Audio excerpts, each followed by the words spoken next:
This is Mystery Meats Fine Dining Podcast, helping foodies discover new restaurants and new friends. Here's your host, the founder of Mystery Meat, Seth Ressler.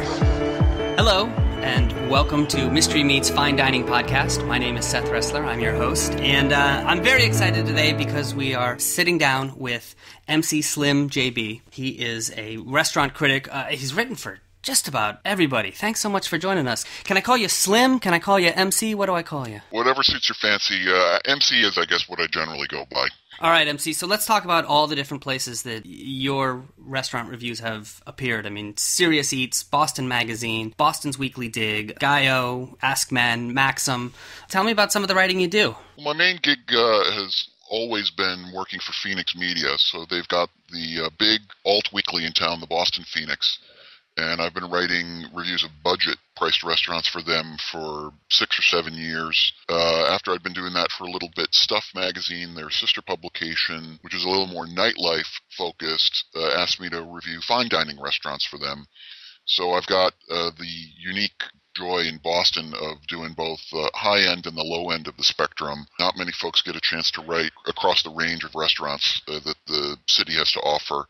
And I think you really don't get how amazing Boston is for a dining scene for a relatively small city unless you're hitting it high and low. And people have probably noticed that we're disguising your voice. Your anonymity is very important to you as a restaurant critic. If you lose that, you lose your ability to fight crime. Talk to me a little bit about that. Talk to me about because I imagine that you sort of jump into a phone booth and change your clothes and then you go review a restaurant. What does the anonymity allow you to do? Well, the main object of it is just to make sure that the restaurant doesn't see you coming. Ruth Reichl wrote very entertainingly about this in her memoir, Garlic and Sapphires, about her time at the New York Times, where she strove really hard to maintain her anonymity. And the fact of the matter is, places will recognize you or suspect that you are who you are. And I don't want to say that they can completely transform the experience for someone that they recognize as a VIP, but they can optimize it. There are a bunch of little things that they can do. They can make sure that the sommelier comes over and, gives you the big spiel on wine and makes you feel like a special customer. They can make sure that your appetizer and your entree, the second they hit the pass, get whisked out to the dining room. Maybe the chef can select the choicest cut of fish or fillet of the evening and make sure that ends up on your plate. So I'm not suggesting that they can make it completely different, but as Reichl, the phrase that she used is the berries do get bigger. There are little ways that they can overall make it as good an experience for you as it can be, and I think it's much better if you're trying to represent the consumer, that you get the exact same experience that any Joe walking in off the street gets. That's the way you want to be treated. So tell me about going pro. I mean, if there's a food blogger out there who this is what they want to do, they want to write about food for a living. How did you do it, and what advice would you give to other people who want to, make that their career path? Wow, I'm not sure I would steer anyone into the professional restaurant critic ranks because I think it's kind of a shrinking profession. But the way I got into it was kind of purely by luck. It was like Lana Turner discovered at Schwab's drugstore. I was posting amateur reviews on Chowhound.com's Boston board, and a pretty active member there. This is kind of a pre-Yelp amateur review site. And Stuff Magazine and the Weekly Dig both reached out to me the same week and said, we've been reading your stuff on Chowhound. We like the way you write. We like the fact that you seem to be passionate about the Boston dining scene. We would love to have you write for us. And I started writing. I think I did my first feature for Stuff, and it was a feature about why dining at the bar is more fun than sitting in the dining room. So I wish I could say that I had a plan to become a food writer, but it kind of found me. If you're thinking about writing about food for a living, I would encourage you to expand your range beyond just reviewing for local print media and think about how you could potentially monetize a blog, write cookbooks, write features beyond it, because it seems to me like the demand for professional restaurant critics is shrinking, not growing. Tell me a little bit about the Devil's Dining Awards that you do. It's a way to recognize the chefs and the dishes and the bartenders and the cocktails and the personalities and the trends in the dining scene that I think are really noteworthy and exciting.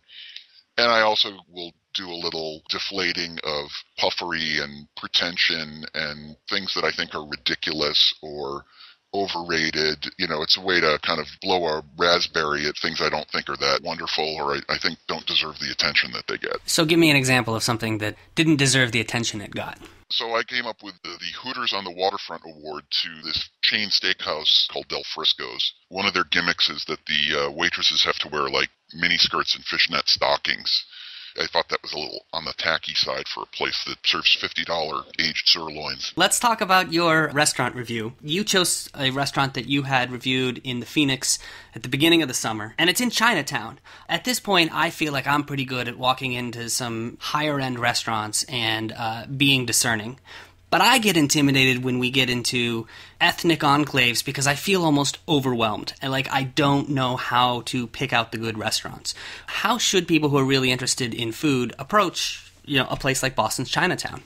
So that's a great question. I always say to folks, if you really consider yourself a serious food nerd, you need to spend time in Chinatown. Chinese being one of the great worldwide collections of cuisines. It's not one cuisine, it's a bunch of distinctive regional cuisines.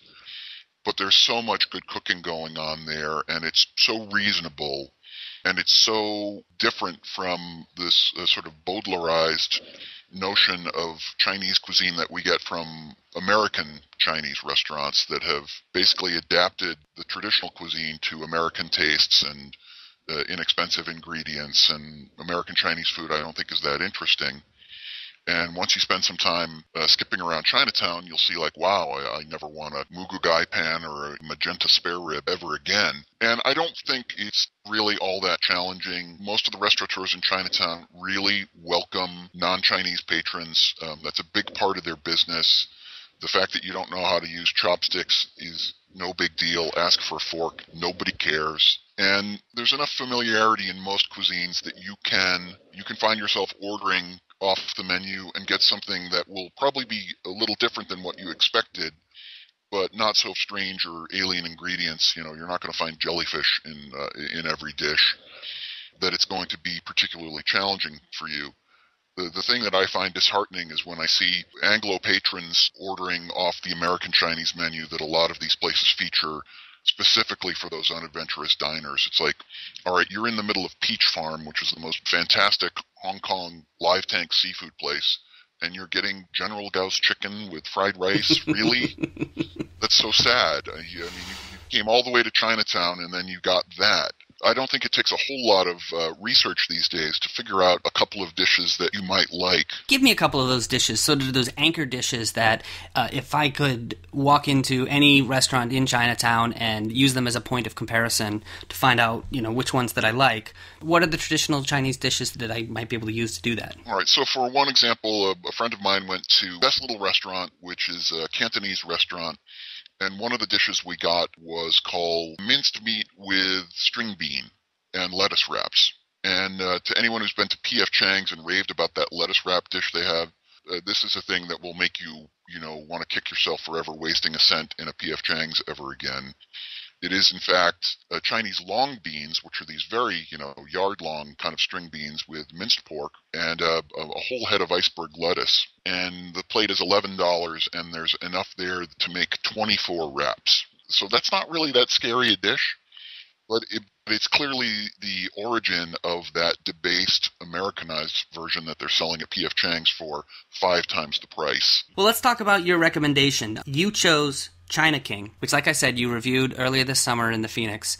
Tell me a little bit about the history of the restaurant and the chef. This is the Mays, a couple who have been in Chinatown before at a place called King Fung Garden, but they sold King Fung Garden, opened up an outlet in the suburbs of Boston, decided they missed Chinatown, and came back and reopened around the corner from King Fung Garden, which has new owners, to do China King, which is doing cuisine of Beijing and Shandong. So this is from the northern and eastern part of China. It's cooler climate. It's a more temperate climate, kind of akin to Boston. They get snow in the winter. But you can't really grow rice there. It's too cold for that. So they grow wheat up there. And the diet is heavy on wheat foods. So pasta, breads, pancakes that are akin to our flatbreads or Mexican flatbreads, dumpling wrappers, and so on.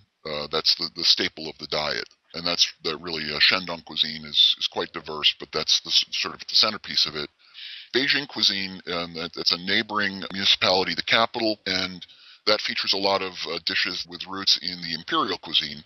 So some of this is kind of fancy banquet food, but you'll recognize a lot of it as well. And again, a lot of kind of hearty, rich, starchy kind of foods. The centerpiece of my review for the Phoenix was on their traditional 3-course rendition of Peking duck, which they do just amazingly. First, they bring out the whole duck with its head on for you to gaze upon and ooh and ah at, and then it goes back in the kitchen.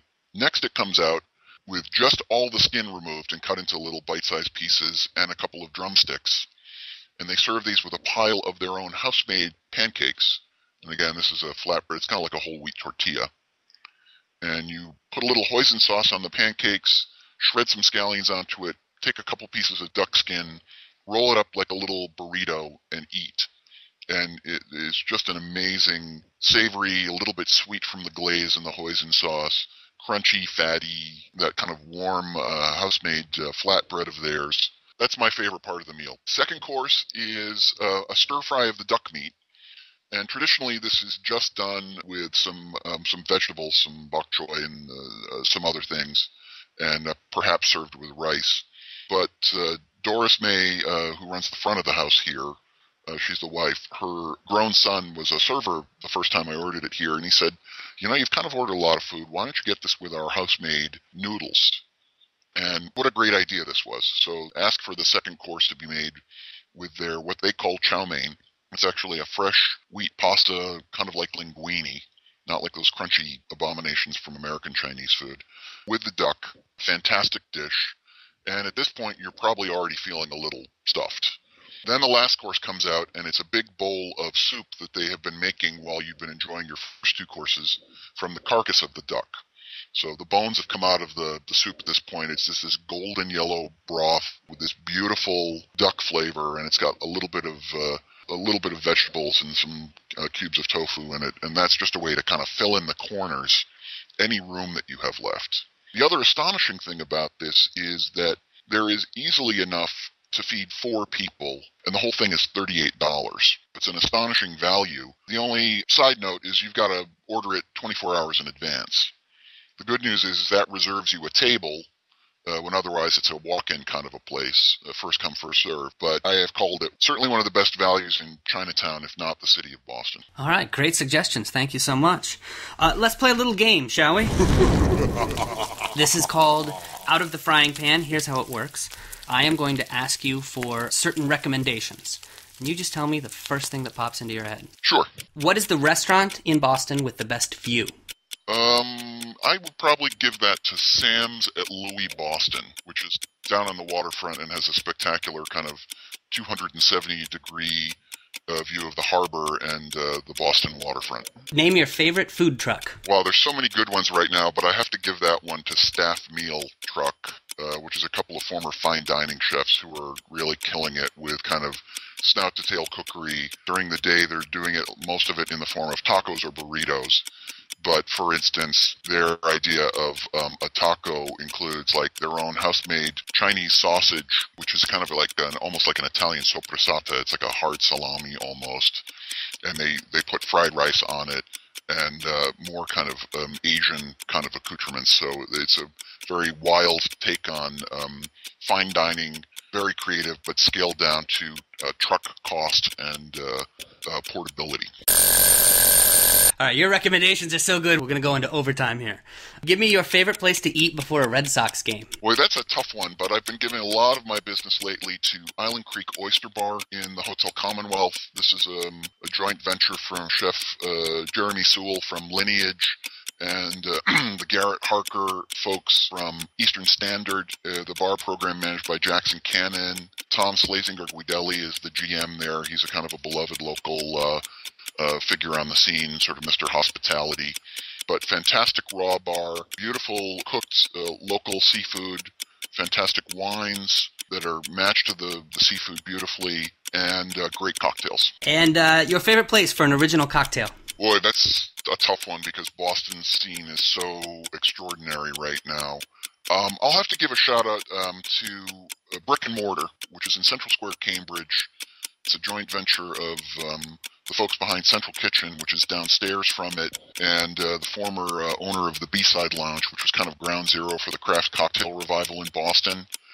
And Misty Kalkofen, who is one of the absolute demigoddesses of the craft cocktail scene in Boston, developed a national reputation, runs their bar program, and it's just an extraordinary, very laid-back, cool place for a drink. The bartenders have a little turntable back behind the bar, and they spin vinyl sides over the course of the evening. There's great little food that goes along with it, kind of small plates, but that's a place that has an extraordinary vibe and really first-rate cocktails.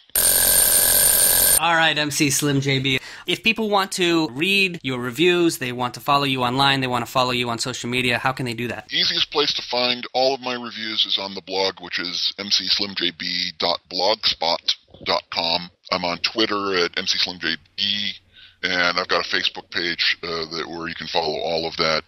Look for me every other week in newsstands around Boston, in Stuff Magazine, a little less frequently in the Boston Phoenix. All right, thank you for joining us. Appreciate the time. Seth, I had a blast.